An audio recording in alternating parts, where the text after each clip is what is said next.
మనం ప్రతిరోజు వేసుకునే డ్రెస్ మన ఎమోషన్స్ ని మనకు చూపించే అద్దం అని మీకు తెలుసా?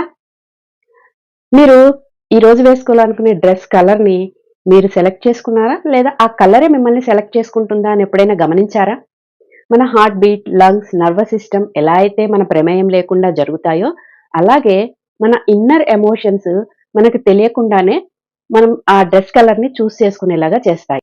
అంటే మన ఇన్నర్ ఎమోషన్స్ నిశ్శబ్దంగా మన డెసిషన్స్ ని ఇన్‌ఫ్లూయెన్స్ చేస్తాయి. ఈ రోజు మనం ఎంచుకున్న డ్రెస్ కలర్ మనకు తెలియకుండానే మన లోపల ఏం జరుగుతుంది అనే విషయాన్ని బయటపెడుతుంది. మనకి గ్రే కలర్ వేసుకోవాలనిపిస్తుందంటే అది కామ్నెస్ కోసమా? లేక యాంగ్జైటీ వల్లనా? మనకి బ్రౌన్ వేసుకోవాలనిపిస్తుంది అంటే అది మీరు గ్రౌండింగ్ లెవెల్ అని చేస్తుందా? లేక అది మీలో కోల్పోయిన స్టెబిలిటీని చూపిస్తుందా? ఇలా మనం చేసుకునే కలర్ మన వీక్‌నెస్ కాదు, మన ఎమోషనల్‌కి సిగ్నల్. ఈ సిగ్నల్స్ ని అబ్జర్వ్ చేస్తే మన లైఫ్ ని కాన్ఫిడెన్స్ తో లీడ్ చేయొచ్చు. మరి ఈ రోజు నుంచి నెక్స్ట్ 6 డేస్ మీ వార్డ్రోబ్ లోని కలర్స్ వెనుక మూవీని డీకోడ్ చేసేద్దామా? ఏ రంగు ఏ ఫీలింగ్ ని రిప్రజెంట్ చేస్తుంది? అది పాజిటివా? నెగెటివా? ఒకవేళ నెగెటివ్ అయితే దాన్ని పాజిటివ్ గా ఎలా మార్చుకోవాలి? ఇలా మీరు వేసుకునే రంగుని బట్టి మీ ఎమోషన్స్ ని చేంజ్ చేసుకునే ట్రిక్స్ ఏంటో రేపటి నుంచి తెలుసుకుందాం. Are you ready for day 1?